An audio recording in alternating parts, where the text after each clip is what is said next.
Yo, welcome to the Left Fresh Podcast, man. Happy Wednesday to you all. Happy hump day to all you all working through the work week, getting to the end, getting close to the finish line. Wishing for Friday.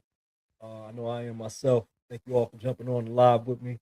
Um, got a big sports developments hitting us. Glad to give it to you all and walk through these and talk with you all. If you haven't done it already, hit the like button, hit the subscribe button. Um, Make sure your notifications are turned on for the live that's going to take place. I usually do them on Wednesdays and Saturdays. You won't see me this Saturday. Be celebrating our wife's birthday. This is fresh. Happy birthday in advance, babe. Um, yeah, but definitely enjoy doing this. Like I said, March month 3 is going really well. Good busy week in sports. It's already jumped off, already taken off. Get right into it. Like I said, if you haven't already, hit the subscribe button, hit the like, comment, welcome all. Anybody's on for the first time, thank you all. But yeah, let's not delay it. Let's get right to it, man. NFL off season kicking off. We're gonna start with the NFL. We're gonna lead into the NBA. But yeah, there's a lot of busy activity going on in both. Like I said, let's go ahead and start with the NFL since it's in the off season. Um, Free agency kicked off. The new, NFL season pretty much started. So a lot of big transactions, a lot of blockbuster moves, um, blockbuster rescinding moves as well. But yeah, I'm gonna show you the graphic of what we got so far in the opening week. A lot of notable day one moves hit us. Last week, I know we already brought it to you all about potential moves being made, and some of those moves already being made have already taken off us. Like I said, that quarterback carousel is probably one of the most important because there's a lot of teams out here that's kind of got shaky quarterback situations, but there's really no relief in sight. Like there's no franchise quarterback out here, so you're kind of just looking for a quality game manager or at least somebody that can give you starter level play and manage the game and everything like that. So yeah, there's definitely some quarterback decisions being made. There's still one out there. Like Kyler Murray got released last week, and where he's going yet. Looking like my guess is Minnesota. He's probably going to challenge JJ McCarthy for the starting position. That's what it's looking like. Um, I thought Atlanta would be in the mix, but Atlanta decided to go in a different direction. And you've seen it yesterday. Tua Tagovailoa was released by the Miami Dolphins and instantly signed by the Atlanta Falcons. It was a 1 year deal. I think it's kind of like you know, I'm not saying bridge quarterback type of situation, but it's definitely just a need to fill a void at the starting quarterback spot, that quarterback room with the injured Michael Penix. You got new coach Kevin Stefanski working with Tua now. It's going to be an interesting combination with the weapons that they got in place with Bijan Robinson and Drake London and Kyle Pitts has been tagged. Yeah, the defense is coming back a little bit better than last year. Should be a little bit better than last year. Taking a big hit without their best pass rusher though, the rookie James Pierce with all the with all the issues he's had right now. But other than that, yeah, the Falcons, went and got their quarterback that they feel can be a viable starter. Got him at a decent rate, and then overpay for him. Moving on from Kirk Cousins, where they're still taking a lot of cap hit. Speaking of cap hit, the Miami Dolphins took a record $99 million cap hit, getting rid of Tua Tagovailoa. Um, definitely, definitely taking a definitely a big hit. But yeah, outweighed the Denver Broncos cap hit from moving on from Russell Wilson. So yeah, that's definitely a huge hit. They picked up Malik Willis though, who was a solid backup for Green Bay. A lot of questions about him jumping into the starting role in Miami, but he seemed to give us a quality quarterback play in the time that he did make it on the field. He looked pretty good out there. So yeah, Miami is moving forward with him. That was like I said, two big quarterback availabilities out there. A lot of people wondering where those two quarterbacks were going to end up. They were two of the most sought quarterbacks in free agency outside of Kyler Murray, who hasn't signed you with anyone just yet. Like I said, I'm guessing Minnesota, but yeah, those are like two of the three quarterbacks that were the most viable, that were most available. The New York Jets, not pictured on here, traded for Geno Smith. So Geno Smith is reunited in New York, where he was drafted. How much impact can he do in New York with the Jets roster that they have in place? That remains to be seen. Looks like a tough sledding ahead. I think the Jets would have loved to draft a quarterback, but they couldn't. I don't think there's any available, and I think Francisco Mendoza is going to be the first quarterback taken by the Las Vegas Raiders. So yeah, it's looking like the Jets probably had to just take a like a placeholder. I mean, that's kind of what it is with quarterback position right now. It's like um, quarterbacks are kind of just filling a void. You know what I mean? It's kind of like placeholders. I don't think they're necessarily franchise quarterbacks on the move. Teams are seeing what kind of see if they have a Sam Darnold kind of revitalization projects with some of these quarterbacks. Like I said, Malik Willis was drafted by the Tennessee Titans. Um, didn't work out. They moved on from him with Will Levis, who we moved on with Cam Ward. So like, yeah, Tennessee had a shaky quarterback situation for the last couple of seasons. Malik Willis kind of got shuffled along, ended up as a backup in Green Bay. Like I said, played a couple games starting while Jordan Love was injured and looked pretty good out there. Um, I think a lot of that could have been Matt LaFleur. Um, Interesting how he's going to end up in Miami with, Mike McDaniel was a great offensive mind. Wasn't really much of a culture setter, but a great offensive mind. So interesting to see what gets put in place around Malik Willis to succeed. There's no Tyreek Hill. Miami's moving forward in a different direction, kind of a rebuild.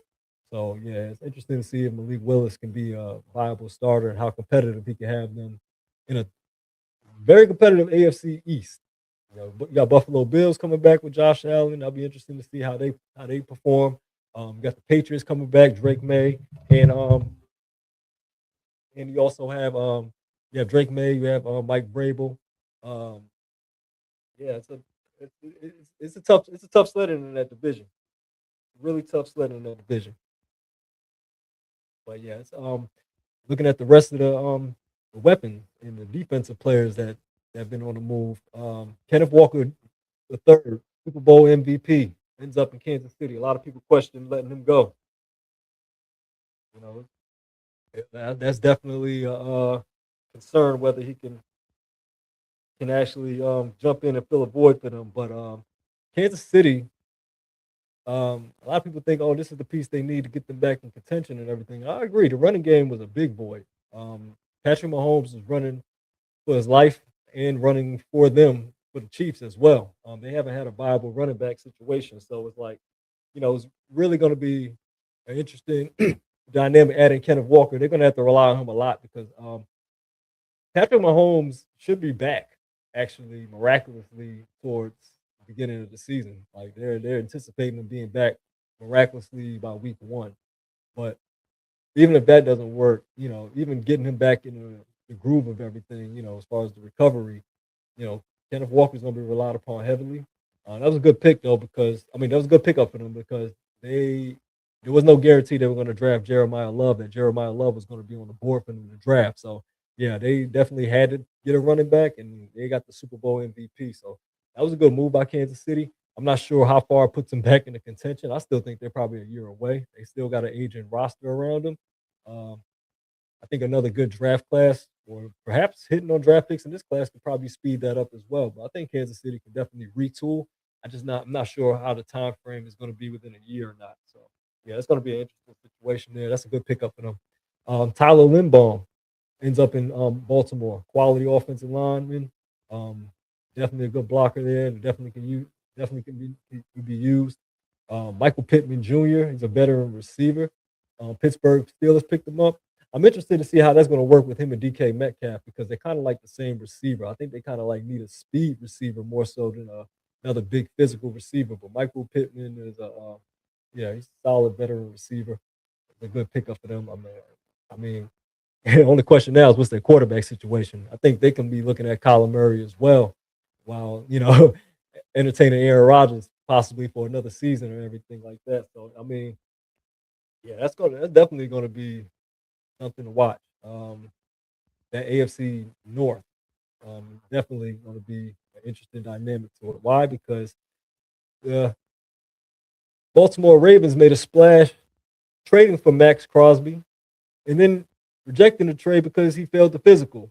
And then they ended up signing Trey Hendrickson from the Cincinnati Bengals, their leading sack leader.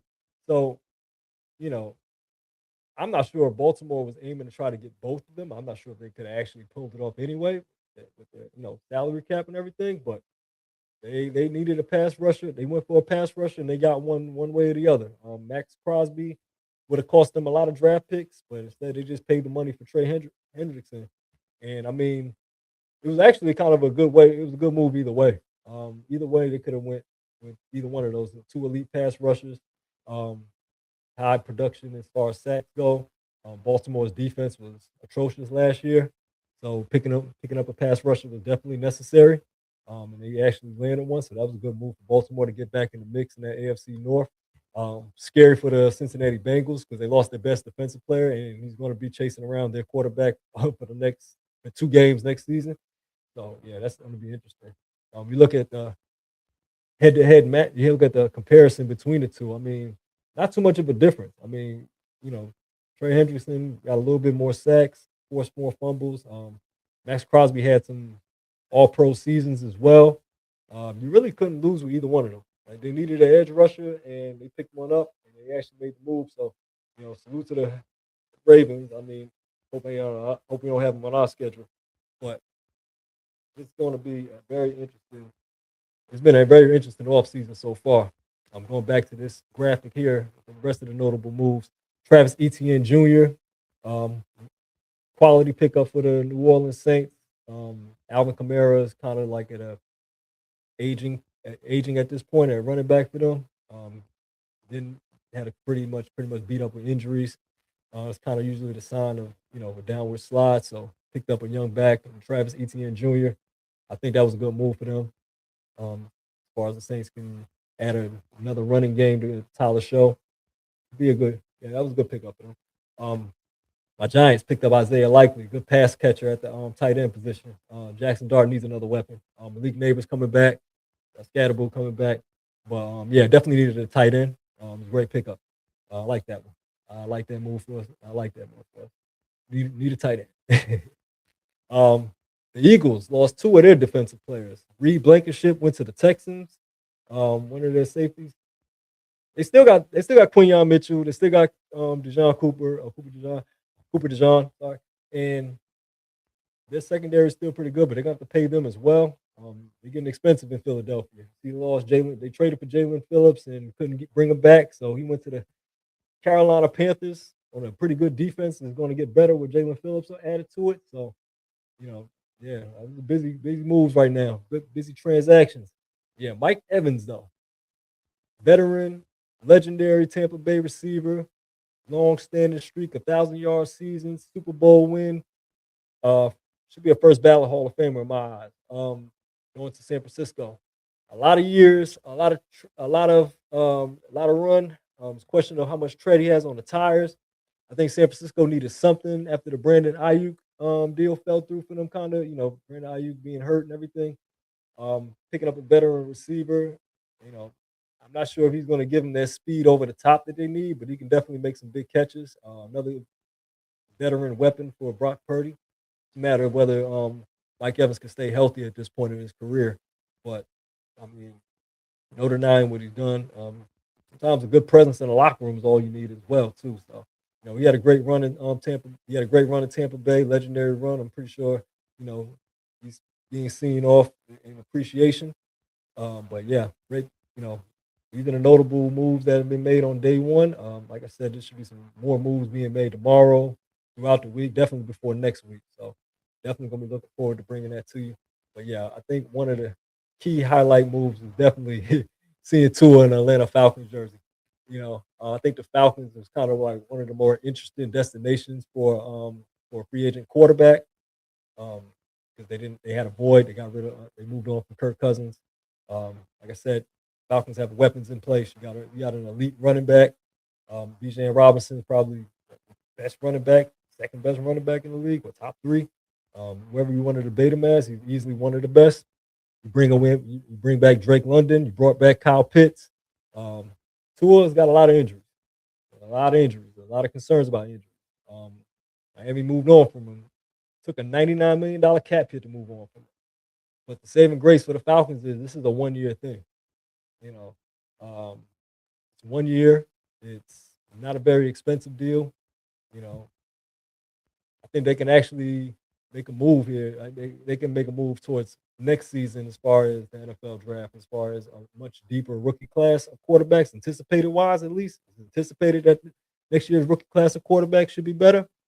But yeah, I think the key for the Falcons is just getting that cap room, getting that cap space, and just kind of like getting through next season. Most importantly, with at least a starting level quarterback.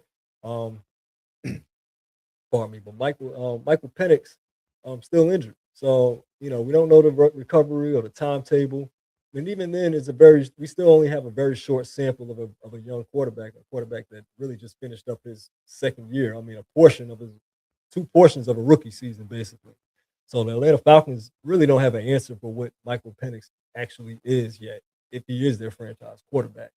So at this point, it's like, hey, you got to pick up you got to beef up the quarterback room. Like I said, Tua is probably one of the more riskier picks to take a chance on the pickups. Um, like I said, but at a high ceiling, he's a quarterback that most likely fits Kevin Stefanski's system. He has a pedigree from Alabama. He make reads in the off. I mean, he was at one point making good reads. Give him a solid weapons and everything with Tyreek Hill. They had something there in Miami. Question is, at this point, can he stay healthy? And can he? He's had some bad games too last year. Thrown quite a few. He's had games like three pick games. Um, Question is, and it is one of the knocks on a lot of these quarterbacks out here that have been running in the carousel is that there's some pretty short quarterbacks. A lot of quarterbacks, there's quarterbacks that cannot see over the line. It hasn't been a great year stretch for quarterbacks that are 6'1" and under. So I mean, I think the key is, can he just manage the game? No hero ball is needed. He's not being paid to be the franchise savior or anything. You just want to be able to get the ball out quickly, make the right reads, and find your weapons. Get the ball in Kyle Pitts' hands, get the ball in Drake London's hands. One of the things about the Falcons is that they constructed a roster. They constructed a roster with these weapons in place, and just haven't quite unlocked the quarterback position. And that's kind of what's been hindering them on offense, is not getting consistent play out of the quarterback position. Um, Kirk Cousins' first season, first couple weeks started off great, tapered off, and then eventually had to bench him and start Michael Penix. And then Michael Penix, he gave you solid play. I mean, he gave you steady play, but nothing over the top, nothing that can really unlock this offense. And really, honestly, last year was kind of like one of the first for Atlanta Falcons where you seen the defense kind of carrying the offense, where the offense is kind of like sputtering and the defense is trying to get stopped to keep them in the game, which is rare because you're used to seeing very high powered Falcons offenses putting up a lot of points. The Matt Ryan days where the offense will put up a bunch of points and the defense can't stop anyone. But now, it's almost flip flop, and Falcons have a really good defense. Last season they had a really good defense, and it was almost like I said, the running game was actually pretty well. The running game, of course, is great, but it's kind of like that inconsistent quarterback play is kind of what's been kind of holding them back. I mean, this is a team that should have been putting up a better fight for the division. I mean, a division that the winner was under 500. So it's kind of like the question of, can Tua can Tua manage the game well enough for the Falcons to be a legitimate contender in the NFC South? And that's pretty much the question that hopefully the quarterback needs can be met with. But yeah, I mean, it's nice. It's been a nice go for the first day or so of NFL free agency. Like I said, there should be some pretty big moves going on. Um, I think, yeah, if you look at and then of course, there's other notable moves that should be made soon as well, or if they are going to be made. The question I would ask is, where does this mean for AJ Brown? What are the implications for Philadelphia Eagles and AJ Brown? Are they going to actually move him? I don't think Howie Roseman wants to move AJ Brown he until he gets a really good offer. I think he's kind of holding out for a really good offer. I just feel like a lot of teams are not really going to make that good offer because they're like, hey, we know you want to get rid of him. Okay, we know he's a headache. We know he's a distraction, and the Eagles kind of at a crossroads with him. You know, I don't think a lot of teams are offering too many first round picks for him. And he's a veteran receiver as well. You're kind of looking for a window with AJ Brown, not so much, rebuilding with him, anything like that, to pay him a boatload or anything, or give up a whole boatload of draft picks for him. Yeah, I think that's kind of what Howie Roseman, the general manager of the Philadelphia Eagles, is looking for. He's kind of looking for a haul of draft pick or a haul of a trade package to move on from AJ Brown with. Um, Now you look at teams like Buffalo, teams that need a receiver really bad. Who's really going to make that offer for AJ Brown? You know what I mean? And then it's going to be really interesting though. That's kind of and then Kyler Murray. Where's Kyler Murray going to end up? Is Aaron Rodgers going to end up back in Pittsburgh? They still talk about him going to Minnesota, where Kyler Murray's also rumored to go. So it's interesting how that ties together between Aaron Rodgers and Kyler Murray. Wherever one ends up, the other one might end up the other place. So Pittsburgh, Minnesota, Kyler Murray, Aaron Rodgers. Those are the names in association you should probably be looking out for in the next couple of days. I think Aaron Rodgers, usually takes his time making long decisions like that. So yeah, it's going to be interesting to see how how it all falls into place. But yeah, that's it for the NFL offseason, man. The NFL offseason, like I said, early on, already kicking off. Draft time is definitely brewing as well. The interviews, the pro days, and everything like that taking place. Um, a lot of how all these free agencies, how all these free agent signings land is going to determine a lot of who's going to get drafted first. Who's going to get drafted in the first round. Um, Teams might make some trades, might make some moves throughout the draft. It's always an interesting time as it gets closer and closer to it. But yeah, that's pretty much what I got for the NFL. But yeah, everybody that's on right now, thank you for jumping on. Don't forget to hit the subscribe button. Um, like I said, welcome to the chat. Yeah, NFL news is really kicking right now. Like I said early, and we're gonna switch over. We're gonna switch gears to the NBA. The NBA has a lot of news right now. Getting towards the end of the season, March, after the All Star break, we start seeing crazy things as the season winds down. You know what I mean? Like teams are jockeying for, like I said, playoff position. You can see the standings is real tight. You still got the Pistons and the Knicks and the Celtics and the Cleveland Cavaliers. They're at the top four. You see a couple of the rest of the teams scrambling to get in those last couple of playoff spots, like the Sixers and the Raptors and you know Magic and all those different teams like that. But the four teams, like I said, at the top: Celtics, the Knicks, you know, Cavs. Those teams are pretty much solidifying their places at the top four of the league. It's like in the West as well with OKC and San Antonio. Nobody's knocking them out of their spot. Uh, it's pretty much looking like them, but those two. But in the NBA full of parity, you can't tell how it's going to turn out. But the regular season, like I said, starting to wind down.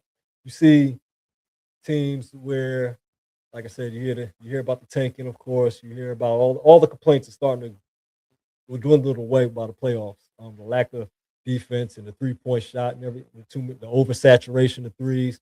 These are regular season complaints that start to go away, and I'm looking forward to them going away. But big headline last night that got everybody talking on different sides of the spectrum and everything about their opinion on it. And Miami Heat power forward center Bam Adebayo had a big night against a struggling bottom of the league Washington Wizards team at home. Miami scored like 150 points, and out of those, Bam Adebayo scored the second most points in a single game in NBA history with 83 points. Big shout out to Bam. Um, if anybody knew in advance that Bam Adebayo would ever have an 50-point game, let alone a 80-point game, I don't think anybody saw that coming. Okay, if you knew that, then you should have been a clairvoyant. You are a psychic because Bam Adebayo, you know, solid defensive player, great athlete. he's actually pretty skilled, like great ball handler for his size as a forward, as a big power forward, as a big man. He can actually put the ball on the floor. Um, wouldn't necessarily call him a pure shooter, although he can get into a rhythm. He can hit some shots. So he pretty much has a good form, just not really the most consistent shooter. But had a big game against the Wizards. Big game. 31 points in the first quarter. Had I want to say 62 by the first three quarters. Um, and then yeah, they ran it up to 83. I think he got a little bit of boost from his team and a lot of fouls. He had 43 free throws, which is ridiculous. He had 43 free throws. He shot 7 for 22 from three. I think he was like 5 for 7 in the first quarter. He was hot in the first quarter. I mean, he was really efficient. Towards the end, I think he kind of just started missing shots and everything like that, and that's when the free throws really started piling up. And I think his teammates was just trying to just get him the ball, so he can run up, get as much points added to his total. I wouldn't call it necessarily stat padding. I mean, they were winning, but I mean they were winning convincingly too. But I mean, he was working for the buckets. I mean, it wasn't like the fouls weren't real fouls or anything. He wasn't flopping or nothing. I mean, Washington was really throwing two or three guys at him and really hacking them. So, it's kind of like hack a bam. I mean, 36 for 43 free throws. I mean, you got to hit them too, especially as a big man. I mean, that's not a given. Um, yeah, I mean, but a lot of talk, a lot of clamor that how organic this 83 point game was. And then of course it surpassed the 81 point game of Kobe's as far as total goes. But there's those that are many out there who feel like um, it's not really the same or anything like that. It's not quite the same. And I'm like, well, it's not the same. It's 83 point game. It's an 81 point game. In context, I think this is kind of one of those, like I said, late season. Anybody who follows basketball for an extensive amount of seasons knows that towards the end of the season, we start seeing some crazy scoring outbursts. And a lot of times it comes from players that are not likely to put up a 40 or 50 point game. You start seeing teams that are like just completely out of it at this point. Um, I know there's a lot of complaints about tanking, but some teams are just bad. Some teams are just really bad. Like in the Washington Wizards case, that like their whole lineup is just 20 years old. You literally had 20-year-olds out there trying to guard Bam Adebayo, who, you know, he's not just a huge big man, but he's big though. Bam is a big body, he's a strong guy physically. He's a grown man at this point. And like I said, you're dealing with one and dones and guys who are just literally getting their feet wet in the league.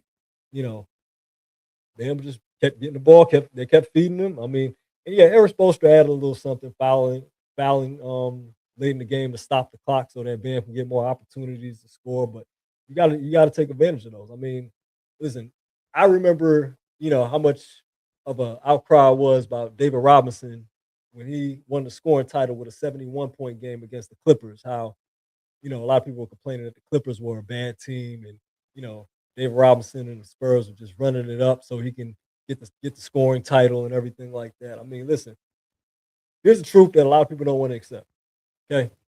You get off to a hot start and like Bam had, you keep on a hot start in the second quarter, and then you get to the third quarter, and if it don't stop like that, even Kobe's 81 point game, by the time they got to the fourth quarter, it was like, yo, feed Kobe so Kobe can, run up the score. Let's see how much Kobe can get.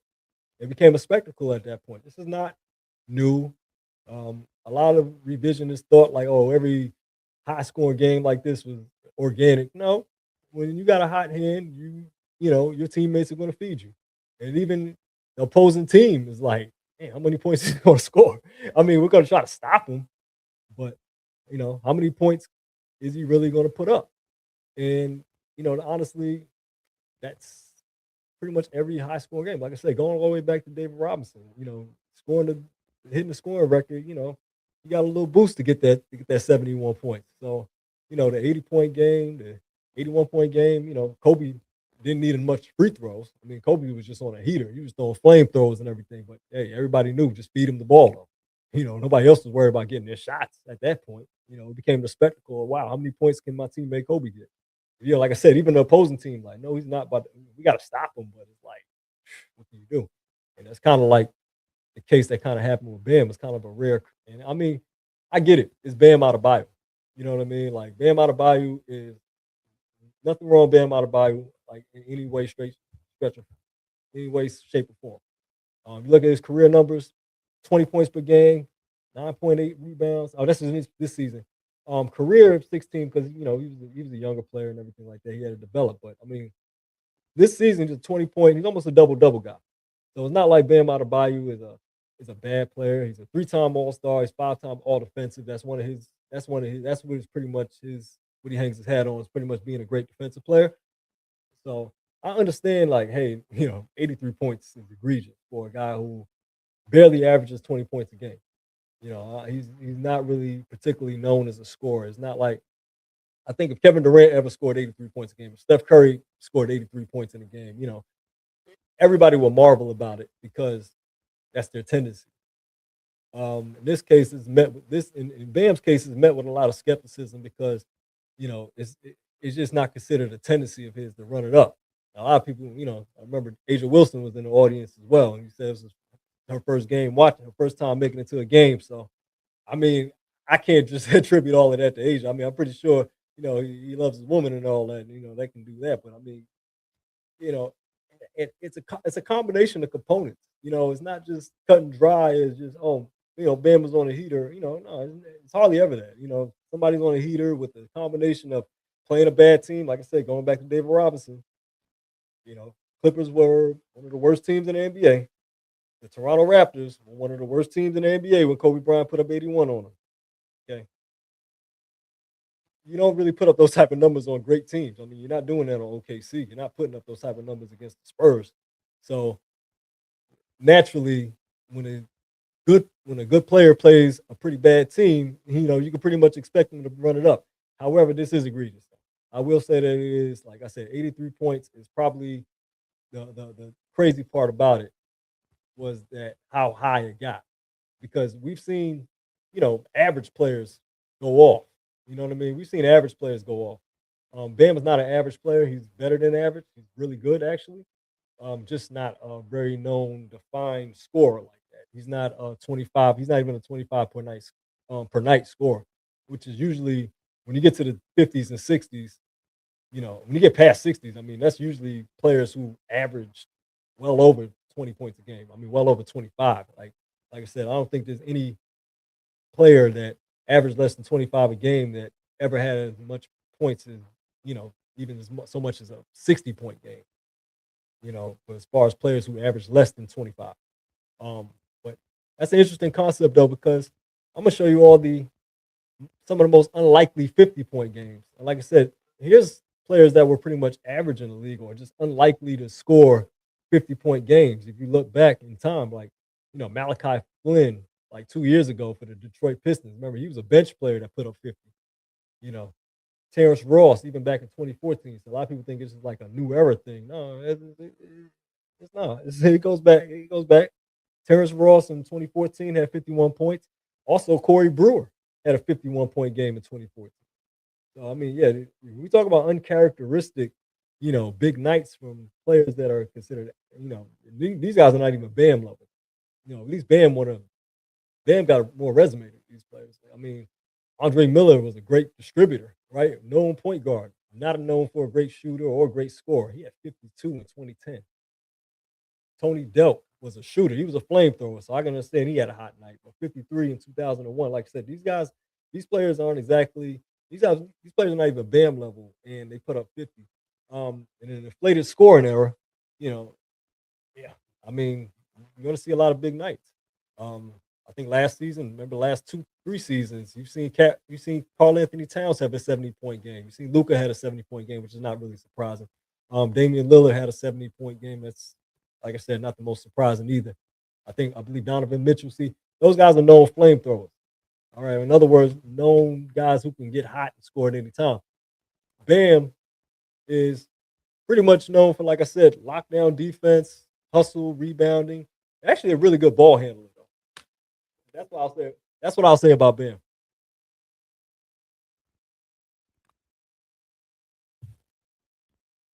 Yeah, Bam was a really he's been in the skills competition. He's got skills, you know what I mean? But scoring wise, like a refined score, I can understand the shock value of it. Like wow, because I seen it when I seen it on my alert yesterday. I was just honestly, I was watching the Spurs game. I was watching the Spurs and the Celtics game, and I got the alert that Bam was up to like 71 points. I said, "What?" So, yeah, I understand everybody's shocked, but I'm not going to take the guy's moment. You know what I mean? 83 points is huge. And congratulations to him. He's carved his name in NBA history. I'm not, sure if everybody wants to give him the same type of flowers, but it's definitely big. Like the fact that it is uncharacteristic of Bam to put up a high scoring night like that is why I give him even more props. You know what I mean? It's like, you know, somebody, a great known scorer with a reputation, got hot like this, everybody will marvel at it. But at the same time, it would be like almost a given, you know, instead of everyone just being like with is being met. Bam is being met with more skepticism than just praise, and it's like, same time, be happy for him. It's not trying to define, the phenomena of a big night. You know what I mean? I mean, in the same breath, you know, is are we really gonna put Bam in an all-time discussion off of it? No, we're not. We're gonna just give him his praise and be done with it. I just feel like people can't even accept a small praise for you know going crazy on a given night in the regular season in the NBA. I mean, honestly, I see more of these happening. I see a lot more of these happening. As the years go on and everything like that, with the three ball, with how the innovation of the three ball, the Steph Curry innovation of 3-point shooting and everything like that, I see more of these games happening. And even more so, showing that Bam can score 83 points really shows that imagine a flame throwing 3-point shooter, a really hot shooting night. You know, it's a that's a hard 83 points too. I mean, you got to get fouled all those times to get to the line.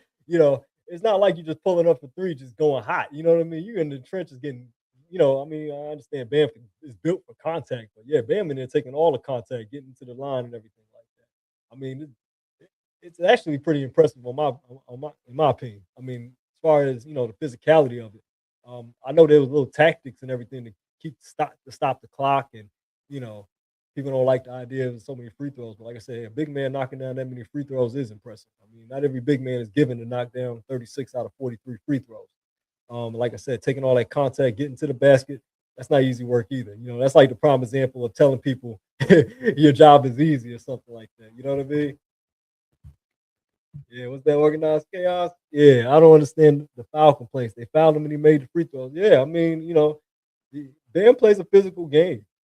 He's not going. 7 for 22 for three. It was not characteristic of him to hit that many threes. I mean, I think he hit like 5 of his first 7, and then he kind of went 2 for the rest of them. I mean, he was chucking at that point. I mean, he shot under 50% to finish the game, but if you're that close to scoring, why not go for it? That's kind of like what people had a problem with, is like him going for the high scoring total. Like, he didn't desecrate the game by having a great scoring night. I mean, I don't think, the high scoring output is really going to affect somebody's whole career legacy. It's just he just etched his name in memory now. He's gonna be in history for a long time now. When you look at the highest scoring totals, he's gonna be up there. He just etched his name in history. I'm not saying he surpassed anyone. I think people are taking it so personal as if he surpassed somebody with it. No, he just put his name in history, man. He just had a historical night. And I think everybody should just kind of just be happy with that and just kind of, let him have it. I mean, it's only toward the end of the regular season. So, I mean, that's kind of like I said, the norm. Most of those unlikely scoring nights happen towards the end of the season. So, yeah, you might see some more too. So, don't be surprised. Like I said, I was watching the Celtics and the Spurs the other night, last night. It happened to turn to the Heat game once he started running the numbers up. But yeah, that Spurs and Celtics game, it started off good, and it kind of just, get to this part right here. Started off pretty good until controversial no call that led to Jalen Brown getting a double technical himself, getting two technicals himself, and being ejected.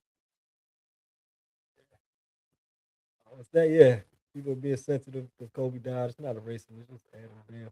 Yeah, I mean, Bam just adding his name in history. I don't think he's erasing anybody's name or surpassing anyone or anything like that. I mean, he did surpass the point total, but at the same time, I don't think you know Donovan Mitchell and um, Damian Lillard, they passed Michael Jordan's career high. I don't think, nobody should be in their feelings about that. But yeah, the game I was watching before that was when I switched to Miami was Jaylen Brown getting ejected.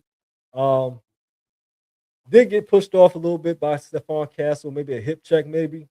But I looked like he kind of might have tripped over his own feet. I can't really tell. Look a little sketchy. Probably could have been a foul, especially so close to the sideline. But yeah, he didn't get the call. Jalen goes to the official. The other official was the one who gave him the double T and gave him the other T and and ejected him. And Jalen Brown went off. Um, had a post game conference where he kind of discussed like, hey, this has been ongoing, it's continuing. As far as the inconsistency with the foul calls and everything like that. And he actually went on record as saying he'll take the fine.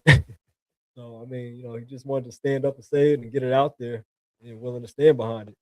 Um, how he'll be officiated going forward, it'll be interesting to see. But yeah, Jalen Brown was obviously mad, and some people are actually with him and siding with him as far as how egregious the officiating has been when it comes to him.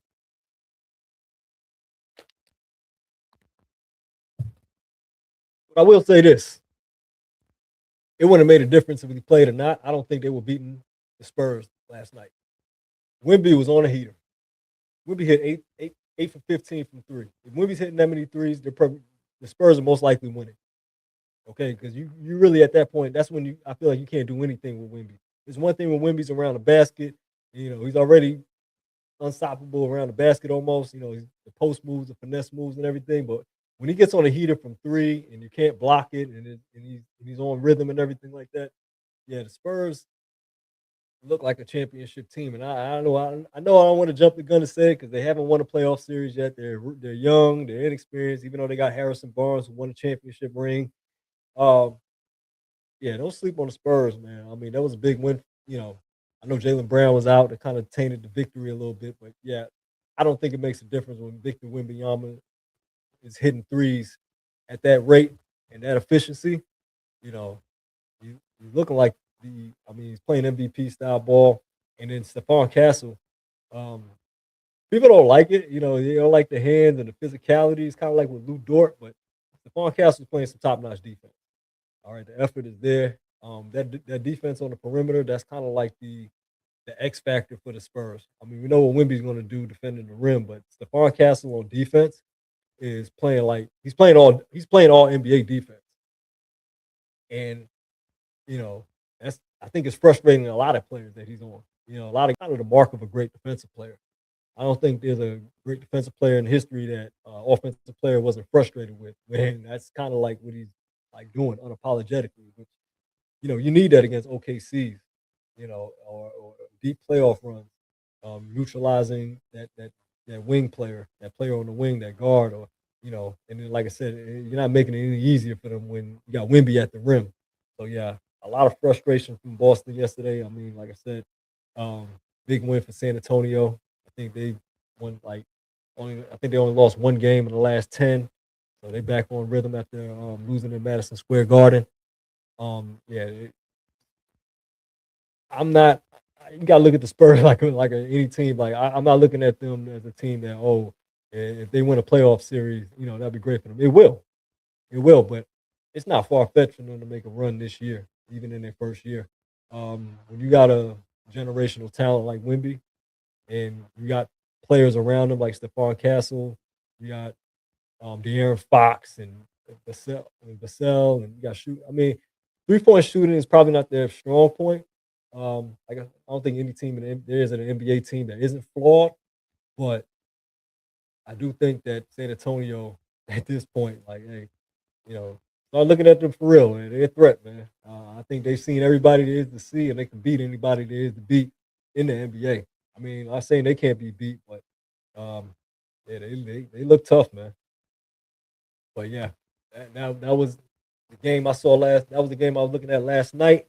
Um, Also came across some other, interesting topics in the basketball discussions as well. Um, one of which I found funny, and I'm gonna start off with this one. It's like one out of three I got for you all here. But Daryl Morey And if you don't know Daryl Morey, he's the general manager of president of the Philadelphia 76ers. He was the former general manager of the Houston Rockets during the James Harden prime years.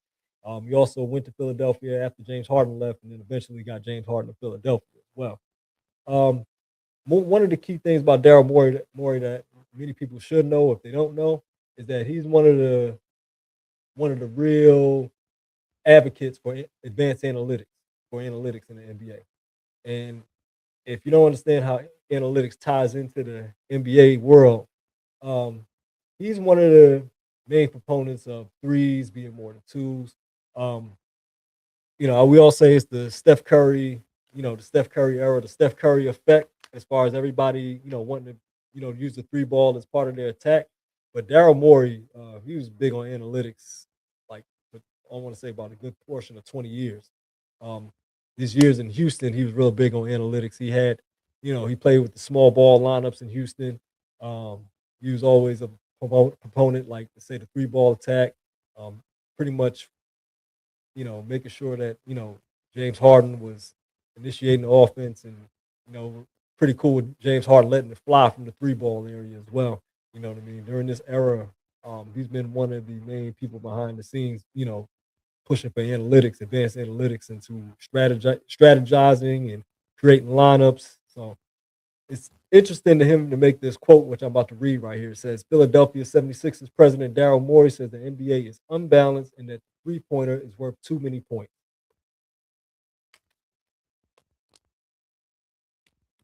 And I'm interested in like wondering, what, what's the stance on it, because, I'm not sure what to do with three ball. I mean, I understand he's saying that the NBA it doesn't have the balance anymore. Everybody's settling for the three, but floor spacing is kind of the key. I think the ideal that everybody's looking for is easy layups.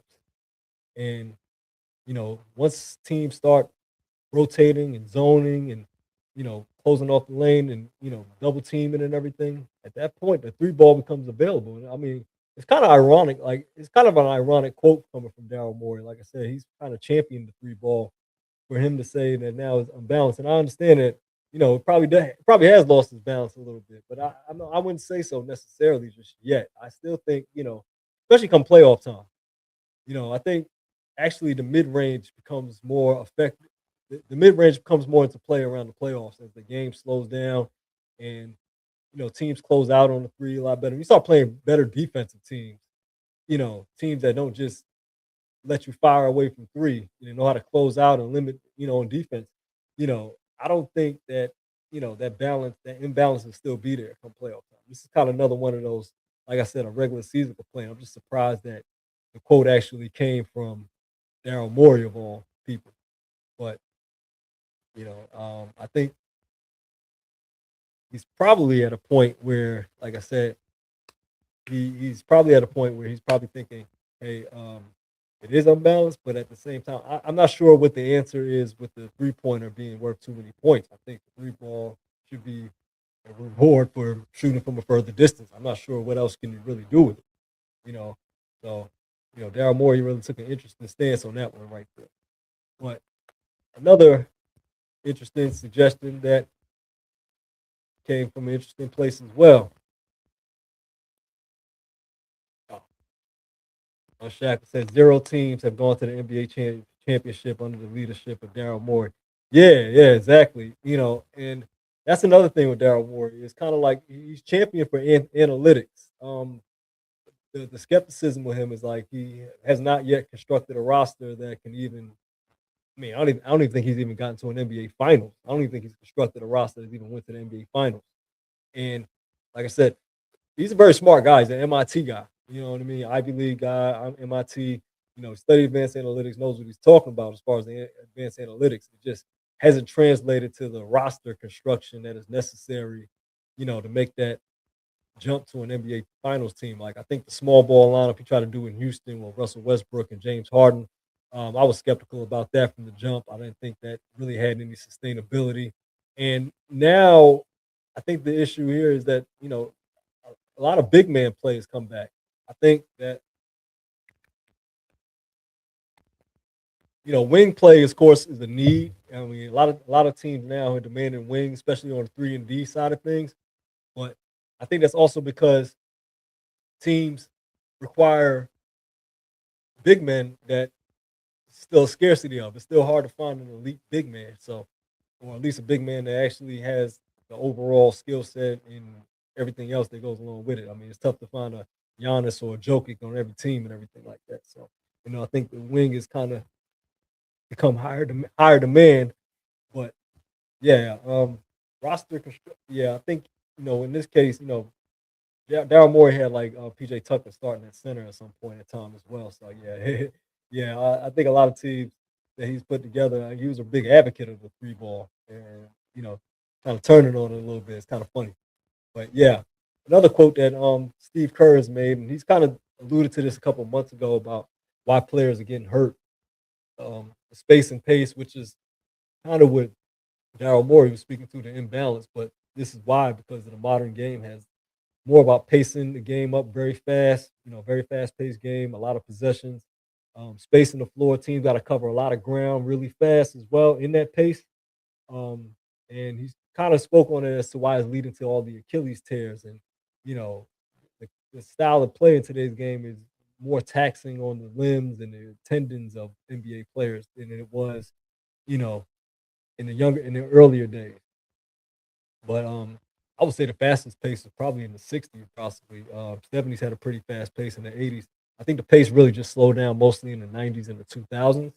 But today's athletes, like I said, with the wear and tear that they take before they even get to the pro level, um, many years of mileage. Like I said, pacing and spacing. I think it's a matter of time. Another kickback that I would probably give, as far as what's coming from Steve Kerr, is that this is coming from a coach of a team that has not gotten younger over the years, that's failed to get younger. Steph Curry is yet to have any younger help. I mean, they had younger players, but it just didn't pan out for them. I mean, team that had Jordan Poole traded him off. Team that had Jonathan Kuminga traded him off. Um, Wiseman, they drafted James Wiseman. He didn't work out. So I mean, none of their young draft picks have worked out for them. And now you kind of have an older team that is injured a lot of mileage. Jimmy Butler was possibly the biggest, you know, trap door that they signed. I mean, they signed him. I mean, they traded for him. They gave him an extension at 30 after 35, and now he's torn his ACL and he's out for the season, possibly not knowing when he's going to come back. It takes longer to heal from injuries as you get older. Draymond Green is not getting any younger as well. You know, their core is just well into their late 30s. I mean, they even picked up Al Horford. You know what I mean? So it's like it's hard to. I mean, it's hard for players to stay healthy. Period. In professional sports, um, you're not doing yourself any favors when most of them are veterans, and you're playing them high minutes as well. One of the things that because I don't think there's a feasible solution in sight. I'm not sure they're going to reduce the number of games. I'm not sure if less if they're going to take the less revenue, especially with the network deals and everything like that. I don't think that's possible.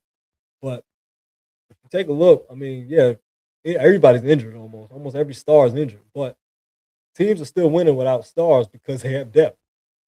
SGA, yeah, OKC took a little slide a little bit because SGA was out, but they still maintain. They've been out Jalen Williams all year. They still number one seed. Victor missed some games as well. He hasn't played all his games yet. And hasn't played all his games this year. And San Antonio's been rolling at the same pace. Uh, it's about depth in today's NBA.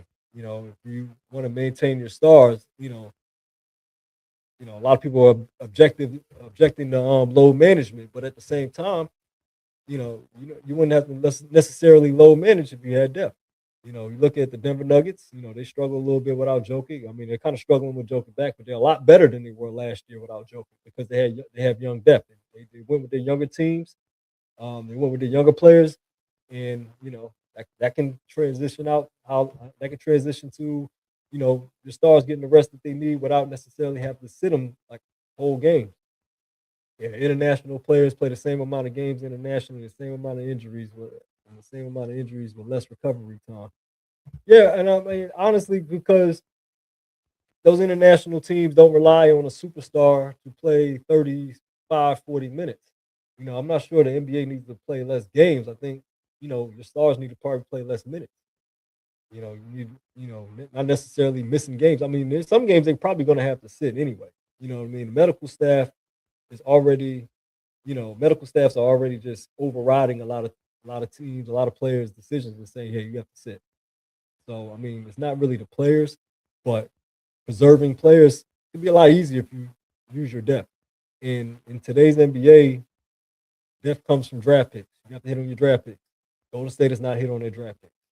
So I can understand Steve Kerr's concern, but I can also understand that the Warriors front office has not done him any favors with the team that they've constructed, with the roster they constructed. I said at the beginning of the season that that team, that roster can qualify for AARP.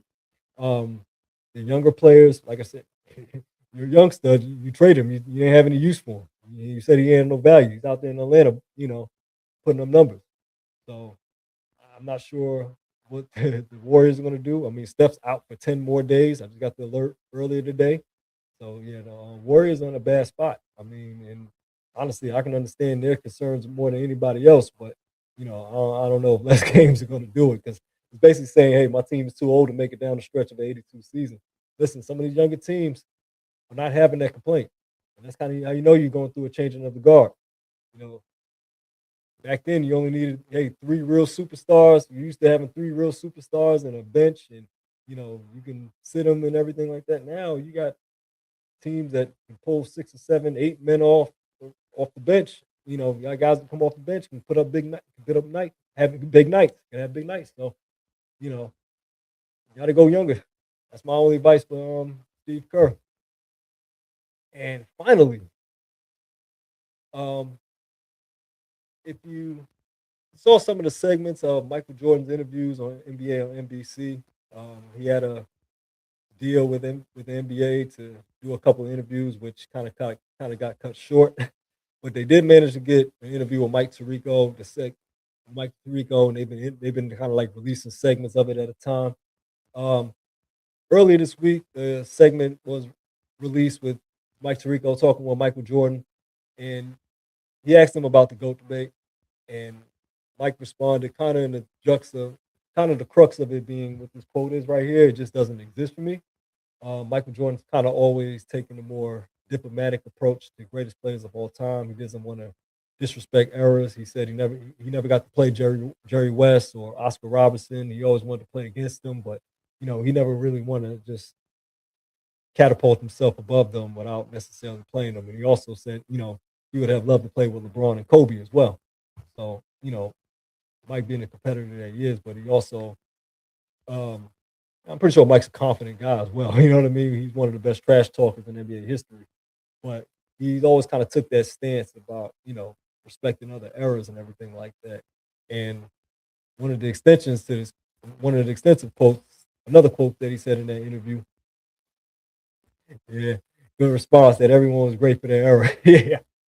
The diplomatic response, yeah, man. Michael Jordan, always going to give you the same response every time when that conversation comes up. But yeah, one of the quotes I was interested in as well, interested as well. The GOAT term is something that I'll never get high or low about. It just doesn't exist for me. I think it creates animosity, and that's kind of the response to the overall debate in itself. And honestly, let's be honest, we pretty much never have objective GOAT debates. Usually, like I said, I think it's easy to conclude who's the best player of a particular era, like who was the best of the 60s, 70s, 80s, and 90s, each one. But once you compile those all together, I think that kind of I mean, he's right, it does lead to animosity because it's a debate. Number one, the debate is never really going to be, you know, I mean, debates don't have to be contentious, but at the same time, debates are always going to be debates. People are going to feel one way, and people are going to feel the other way. It's going to be a difference of opinion. But there's definitely animosity that has brewed throughout the course of the debate. I want to say this debate has lasted about a good most of LeBron's career. Um, we pretty much had a GOAT debate. As long as LeBron's had a career, we've had a GOAT debate. And he's played as long as he's had. That's how pretty much how long the GOAT debate's been raging on, and it hasn't stopped intensifying yet. If anything, it's just gotten more intense as it went because LeBron has accomplished more and more as his career is gone. So the debate ain't going anywhere.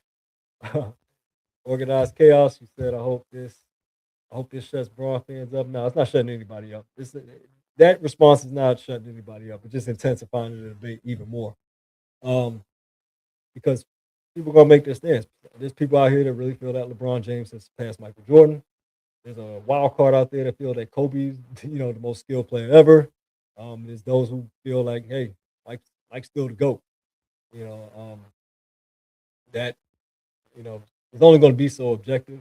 But the thing that really gets in that, regardless of your overall opinion, there's this now, it's kind of holding up the game. One of the things Michael Jordan said that when he first agreed to do these interviews was that he was going to pay the game forward. He felt like he owed the game to pay it forward. And one of the things with paying it forward is that kind of moving on from debating errors. Because what it does is, like you said, it creates the animosity. You got legends from previous eras being disrespected, being called plumbers. You got today's era not being appreciated, the modern game not being appreciated. A lot of there's no defense, no threes, traveling, all the different indictments, and everybody goes back and forth just trashing errors as opposed to just you know appreciating the errors that you know because every era to me every era got its good and bad. The NBA has never been perfect at any point. It's had its pros and had its cons. Every era. I don't even think those errors even play into the debate. I think people are just using those to um, discredit the actual player they're debating against or debating for. So I think usually the error is usually an excuse thing, in my opinion. But that's just me. A lot of people are going to say, no, no, it's legitimate. But yeah, when you talking about the greatest players that ever played, that these guys can play in any era. Like the greatest players in any era can play in any era. I don't think Joker will have any problem in the '90s. I don't think Prime Shaq will have any problem now. People say, "Oh, Wilt only," I don't think the athleticism curve. Wilt was 7'1" and strong, a freak athlete. All right. I mean, whether his numbers, because of the rules, I think the rules of the era probably play more of a part of it than anything else. I think the rule changes throughout the era, the evolution of the game, evolution of the 3-point line. I mean, we compare players from an era that didn't have a 3-point line. We compare players from an era that where the league was split in two. We had an ABA and an NBA. There's a lot of things to consider with it. I mean, it's true. There's a lot more context and nuance to it as well. But I feel like these discussions can be had civilly. It's just that most likely it won't be had civilly because most people are stuck in their opinions, which is perfectly okay. But you know, I understand Mike's point. Like he doesn't want to get involved in the animosity that it brews. He wants to, still pay his respect to the elders that paved the way for him. And he also, doesn't want to trash the younger players, man. It's harder for, you know, I couldn't imagine him picking a side without causing an uproar. 'Cause I'm not sure if Michael Jordan really feels that. I mean, I'm pretty sure he does feel that way. That's his honest opinion. But even if he did feel one way or the other, I mean, him saying it from his stature and his platform would just stir it up even more. And I really don't think he likes the animosity that comes with it. I think he does appreciate today's game and yesterday's game. And, kind of bringing that debate, kind of just like you said, it does lead to animosity. But I mean, at the same time, I mean, there are harsh truths to it. I mean, you know, there's certain things, certain players are just levels above, the era they played in. And I don't think that, put them in a different era. I mean, could it have different effects? Or could it have different numbers on their performance? Possibly so. But I feel like getting into that kind of gets away from the debate because at the end of the day, you accomplish what you accomplish. I mean, we see records getting broken all the time. As far as, look at Bam. He put up 83 points. People try to downplay it all they want, but it's like, hey, records get broke every day now. It's just a matter of which records get broke. And then once those records get broke, these conversations are going to be had. And that's just the way it comes with it. Some NASCAR fans and NBA fans, yeah.